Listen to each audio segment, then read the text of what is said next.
오늘도 하나님을 예배하시는 여러분들에게 주님의 은혜와 평강이 함께 하시기를 주님의 이름으로 축원합니다.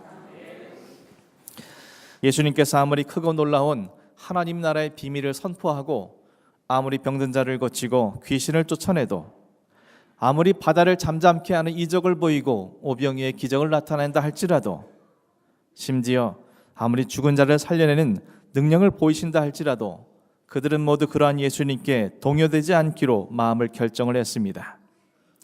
예수님께서 지금부터 말씀하시는 것이 진실이냐 아니냐 그들에겐 중요하지 않습니다. 거짓 증언을 세웠기에 자신들이 주장하는 것이 얼마나 터무니없는 거짓말인지는 그들 스스로가 잘 아는 바요, 또한 주님께서 말씀하시는 것이 진실이라는 것을 그들은 잘 알고 있습니다. 그렇게 지난 3년 동안 예수님과 수없이 많은 논쟁을 했음에도 불구하고 그들은 단 한 번도 예수님을 이긴 적이 없습니다. 그들은 비진리이고 예수님은 진리이셨기 때문입니다. 하지만 그들은 더 이상 예수님의 말씀을 들으려 하지 않습니다. 예수님의 말씀이 진실이든 아니든 상관없이 자신들은 이미 자신들의 종교적 기득권을 위협하고 또한 자신들의 모든 부귀영화를 무너뜨릴 수 있는 예수를 죽이기로 결정했기 때문입니다. 때문에 예수님이 어떤 모습, 어떤 말씀을 하시더라도 자신들을 결단코 동요되지 않겠노라고 그들은 마음을 결정하고 자신들의 마음의 문을 꼭꼭 닫아둔 것입니다. 때문에 예수님은 그들에게 내가 말할지라도 너희가 믿지 아니할 것이고 내가 너희에게 물어도 대답하지 않을 것이라고 말씀하신 겁니다. 당신께서 진실이 무엇인지 말씀하실지라도 그들에겐 아무런 소용이 없다는 것을 주님께서는 잘 알고 계셨기 때문입니다. 그런데 예수님께서 오늘 그들에게 이렇게 말씀하셨습니다. 본문 69절 말씀입니다. 그러나 이제부터는 인자가 하나님의 권능의 우편에 앉아 있으리라. 본절 속 하나님의 권능이라는 것은 온 우주 만물을 통치하시는 하나님의 절대 권력을 의미합니다. 세상을 창조하신 하나님은 하늘의 보좌에 앉으셔서 이 세상을 다스리고 계십니다.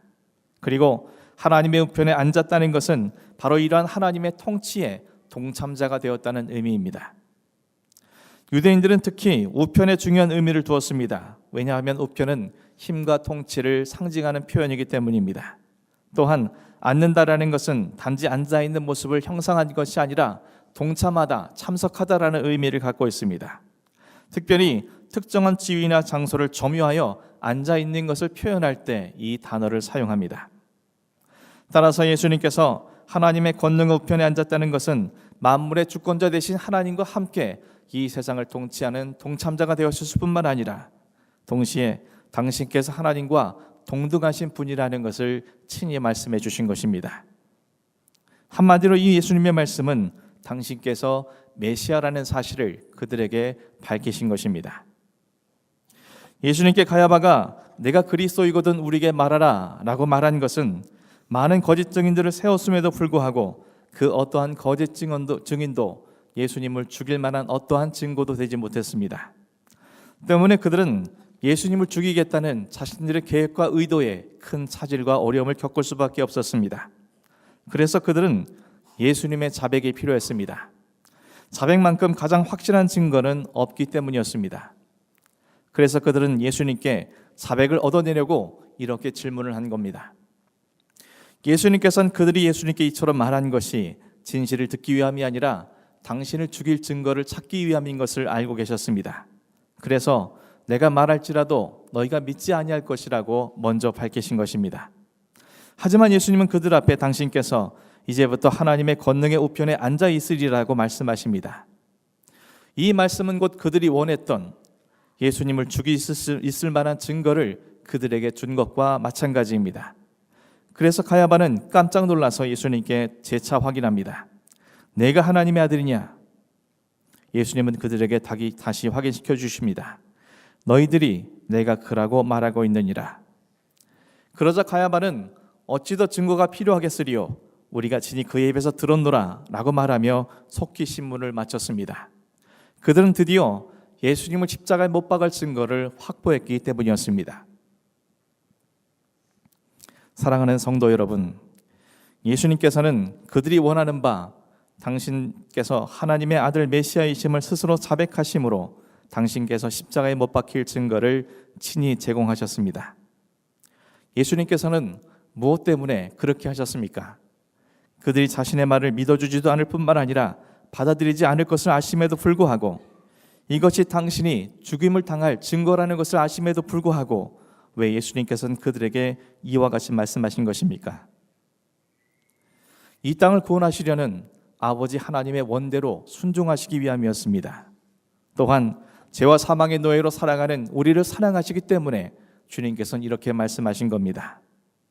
예수님의 그 순종하심과 사랑하심을 나타내신 주님의 그 말씀을 자신들의 기득권과 욕망 때문에 예수님을 하나님의 아들 메시아로 받아들이지 않는 가야바와 산헤드린 공의회 유대교 지도자들은 하나님의 아들 메시아를 십자가에 못 박을 증거로 이 말씀을 삼아버린 것입니다. 하지만 이 증거는 단지 예수님을 십자가에 못 박을 그들만의 증거가 되는 것은 아닙니다. 예수님을 십자가에 못 박아버리기 위해 사용한 그들의 증거는 오히려 그들이 하나님으로부터 심판을 받게 될 증거가 될 것입니다.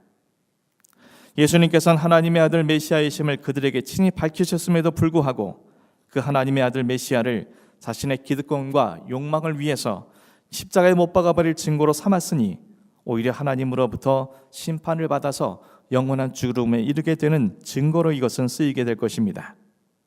하지만 그들은 이 사실을 알지 못했습니다. 그들은 그저 자신들의 기득권을 당분간 유지할 수 있다라는 안도감과 자신들이 대적으로 삼은 예수님을 이겼다는 승리감에 도취되어서 의기양양하게 빌라도 관저를 향해서 예수님을 끌고 나아갔습니다. 사랑하는 성도 여러분, 인자가 하나님의 권능의 우편에 앉아 있으리라. 주님의 말씀이 가야바와 유대교 종교 지도자들에겐 예수님을 죽일 증거와 오히려 그들이 심판받을 증거의 말씀이 되었습니다. 그렇다면 오늘날 주님께서 말씀하신 이 말씀은 우리에게 어떤 증거로 여겨집니까? 예수를 그리스도로 고백하는 모든 사람들에게 이 증거의 말씀은 소망의 증거가 됩니다. 이 말씀이 우리에게 어떤 소망의 증거가 됩니까? 먼저는 승리에 대한 소망의 증거가 됩니다. 예수님께서 당신께서 스스로 자백한 이 말씀으로 인해서 결국 십자가에 못 박혀 죽으시게 됩니다. 하지만 예수님께서 하나님의 권능의 우편에 앉아 계실 것이라는 이 말씀은 십자가에 못 박혀 죽으심으로 모든 것이 끝나는 것이 아님을 우리에게 약속해 주시는 것입니다. 고대 근동 지방에서 전쟁에서 승리한 장수에게는 큰 잔치를 베풀고 왕의 옆자리 우편에 앉게 하는 풍습이 있었습니다. 이것은 승전하는 장군에게 주어지는 큰 명예로서 왕의 통치권에 참여하게 된 자가 된다는 상징적 의미를 가졌습니다. 지금 예수님께서 인류 구원을 위해서 십자가에 못 박혀 죽으시겠지만 주님께서 하나님의 권능의 우편에 앉아 계신다는 것은 결국 예수님께서 모든 죄와 사망의 권세를 이기시고 승리하실 것이며 하나님께서는 그런 예수님께 이 세상 만물을 다스릴 수 있는 권한을 부여해 주시고 주님께서는 이 말씀을 증거 삼아 우리에게 약속해 주시기 위해서 이 말씀을 해 주신 것입니다. 이 말씀이 우리에게 소망을 주는 것은 우리 또한 죄와 사망의 권세를 이기신 예수 그리스도로 말미암아 우리에게 영원한 승리가 보장되었기 때문입니다. 부활승천하신 주님께서는 지금도 하나님의 권능의 우편에 앉아 계심으로 우리의 영원한 구주가 되어주실 뿐만 아니라 살아서 역사해 주시고 죄와 사망의 그늘 아래에서 살아갈 수밖에 없는 우리에게 영원한 승리에 이를 수 있도록 날마다 우리에게 역사해 주시는 분임을 이 말씀은 우리에게 증거해 주고 있기 때문입니다. 따라서 주님을 나의 구주로 고백하는 한 부활과 생명의 주님께서 날마다 우리에게 승리를 허락해 주시고 그러한 승리의 삶을 영위할 수 있도록 친히 우리 가운데 역사해 주실 것임을 주님께서는 우리에게 지금도 말씀하고 계십니다. 사랑하는 성도 여러분, 죄와 사망의 그늘 아래에서 오늘도 우리의 삶을, 우리의 신앙을 이어가기 위해서 어렵고 힘든 여정을 걸어가고 계신 분이 계십니까? 그러하시다면 오늘도 하나님의 권능의 우편에 앉아 계신 주님을 바라보심으로 이 소망의 증거를 우리의 가슴속에 간직하심으로 말미암아 오늘도 죄와 사망의 권세를 이기시고 승리하신 주님의 능력이 여러분과 여러분의 삶 속에 늘 함께할 수 있기를 주님의 이름으로 간절히 축원합니다. 소망의 증거인 주님의 이 말씀이 우리에게 주는 두 번째 소망은 도우심에 대한 소망입니다. 주님께서 하나님의 권능의 우편에 앉아 계시는 이유는 우리를 도우시기 위함입니다. 이에 대해서 사도 바울은 이렇게 증언했습니다. 로마서 8장 31절에서 34절까지의 말씀입니다. 그런즉 이 일에 대하여 우리가 무슨 말하리요? 만일 하나님이 우리를 위하시면 누가 우리를 대적하리요? 자기 아들을 아끼지 아니하시고 우리 모든 사람을 위하여 내주신 이가 어찌 그 아들과 함께 모든 것을 우리에게 주시지 아니하겠느냐? 누가 정죄하리요? 죽으실 뿐 아니라 다시 살아나신 이는 그리스도 예수시니 그는 하나님 우편에 계신 자요 우리를 위하여 간구하시는 자신이라. 예수님께서 하나님 우편에 계시면서 행하시는 일은 우리를 도우시기 위해서 친히 간구하시는 일이었습니다. 무엇으로부터 우리를 도우십니까? 이어지는 35절과 37절 말씀입니다. 누가 우리를 그리스도의 사랑에서 끊으리요? 환난이나 곤고나 박해나 기근이나 적신이나 위험이나 칼이라. 그러나 이 모든 일에 우리를 사랑하시는 이로 말미암아 우리가 넉넉히 이기느니라.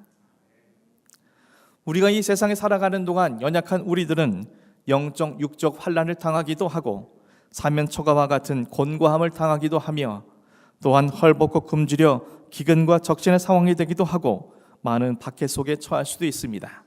또한 우리는 우리의 삶의 도사력이 있는 위험이나 칼로부터 많은 위협 속에 살아갈 수도 있습니다. 하지만 우리를 사랑하시는 주님께서 우리를 위하여 하나님 우편에서 친히 간구해 주실 뿐만 아니라 그 모든 것을 이길 수 있도록 역사해 주시되 넉넉히 이길 수 있도록 도와주실 것이라고 오늘 말씀은 우리에게 가르쳐주고 있습니다. 따라서 이와 같은 믿음 속에 살아가는 사람들, 그러한 자들은 어떠한 상황 앞에서든 소망을 잃지 않고 살아갈 수 있게 되는 것입니다. 오늘 주님의 말씀은 이 사실을 우리에게 약속해 주는 소망의 증거가 되는 것임을 말씀을 통해서 확인하게 됩니다. 사랑하는 성도 여러분, 오늘도 연약한 우리의 삶 속에 많은 환난과 곤고와 박해와 기근과 적신과 위험과 칼이 머물러 있습니까? 그러나 오늘도 하나님 우편에 계셔서 우리를 위해 친히 간구해 주시는 주님이 계시다는 사실을 믿음의 눈으로 확인하시고 그 주님께서 우리를 도와주셔서 그 모든 것으로부터 넉넉히 이길 수 있도록 역사해 주실 것임을 여러분의 가슴 속에 간직함으로 그 모든 것이 여러분의 삶에 실현되어지는 놀라운 역사가 있을 수 있기를 주님의 이름으로 간절히 축원합니다. 마지막으로 주님이 소망의 증거를 주신 말씀 속에서 얻게 되는 소망은 우리를 온전케 해주심에 대한 소망입니다. 히브리서 기자는 또 이렇게 말했습니다. 12장 2절 말씀입니다. 믿음의 주여 또 온전하게 하시는 이인 예수를 바라보자. 그는 그 앞에 있는 기쁨을 위하여 십자가를 참으사 부끄러움을 개의치 아니하시더니 하나님 보좌 우편에 앉으셨느니라. 하나님 보좌 우편에 계신 예수님께서는 우리를 온전케 하시는 분이십니다.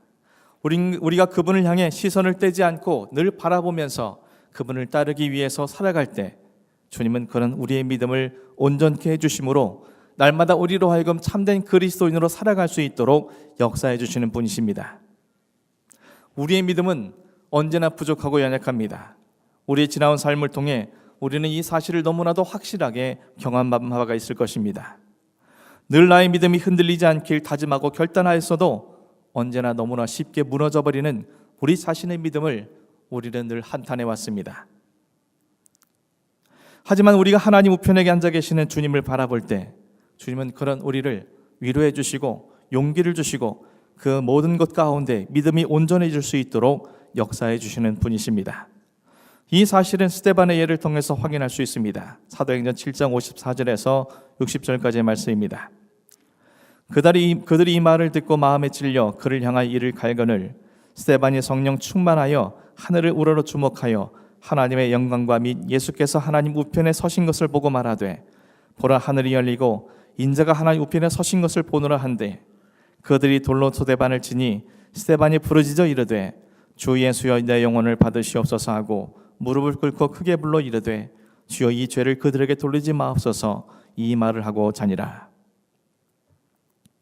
스데반은 주님의 복음을 증거하다가 유대인들에게 미움을 받아서 신성모독죄라는 모함을 받고 사내들인 공의에 끌려와 신문을 당하고 있습니다. 그는 이곳에서 그의 생명을 잃어버릴 수 있습니다. 스데반은 그 자리에서 자신이 죽을 수도 있음을 그 누구보다도 잘 알고 있었을 것입니다. 하지만 그는 자신의 생명을 전혀 개의치 않고 두려움 없이 담대히 복음을 증거했습니다. 그가 그럴 수 있었던 이유는 예수님께서 하나님 우편에 서신 것을 믿음의 눈으로 확인했기 때문이었습니다. 주님께서 하나님 우편에 서신 채로 스데반을 위로하시고 용기를 주시고 믿음이 온전해지도록 역사해 주셨기 때문에 그는 믿음을 잃지 않고 끝까지 지킬 수 있었던 것이며 그는 주님을 위해서 순교할 수 있는 첫 번째 사람이 되었음을 성경은 증언해 주고 있습니다. 우리 역시 믿음의 주요 온전케 하시는 예수 그리스도, 우리를 위해 하나님 우편에 서신 채로 날마다 우리를 위로하시고 용기를 북돋아 주시는 주님을 바라볼 때 주님은 언제나 어떤 상황에서든 우리의 믿음이 흔들리지 않도록 온전해질 수 있도록 은혜를 베풀어 주실 것임을 이 말씀은 우리에게 증언해 주고 있습니다. 사랑하는 성도 여러분, 우리의 신앙 여정 속에 때로는 실수할 수 있고 실패할 수 있고 때로는 좌절하거나 절망할 수 있습니다. 우리의 믿음이 온전치 못하여 늘 하나님 앞에 죄스러운 마음으로 살아갈 수도 있습니다. 그러나 소망의 증거를 가슴에 간직하고 오직 하나님 우편에 서신 채로 우리를 위로하시고 용기를 북돋아 주시고 우리 믿음을 온전케 하시기 위해 역사하신 주님을 바라보게 될 때 그 모든 과정들은 오히려 연단의 과정이 되어줄 뿐만 아니라 그 모든 과정들을 통해서 우리는 승금 같은 믿음의 사람으로 거듭날 수 있음을 오늘 말씀은 우리에게 가르쳐주고 있습니다. 저 여러분께서 이 주님의 말씀을 가슴속에 간직하심으로 날마다 그 믿음이 온전하여져 참된 그리스도인으로 화할 수 있는 저 여러분이 될 수 있기를 주님의 이름으로 간절히 축원합니다. 사랑하는 성도 여러분, 인자가 하나님의 권능의 우편에 앉아 있으리라. 어떤 이에게는 예수님을 죽일 증거로, 또 그것은 그들에게 심판받게 될 증거의 말씀으로 주어졌지만, 그러나 오늘날 주님을 나의 구주로 고백하는 우리에겐 소망의 증거로 주어진 말씀임을 기억하면서 그 증거를 우리의 가슴속 깊이 간직함으로 오늘도 저 여러분 모두가 우리에게 영원한 승리와 생명을 부여하시고 언제나 모든 상황 속에서 우리를 도우시며 우리의 믿음을 온전케 해주시기 위해 역사하시는 하나님의 권능의 우편에 앉아 계신 주님을 바라보면서 참된 믿음으로 승리해 나가시는 저 여러분의 심령과 삶이 될 수 있기를 주님의 이름으로 간절히 축원합니다. 기도하겠습니다.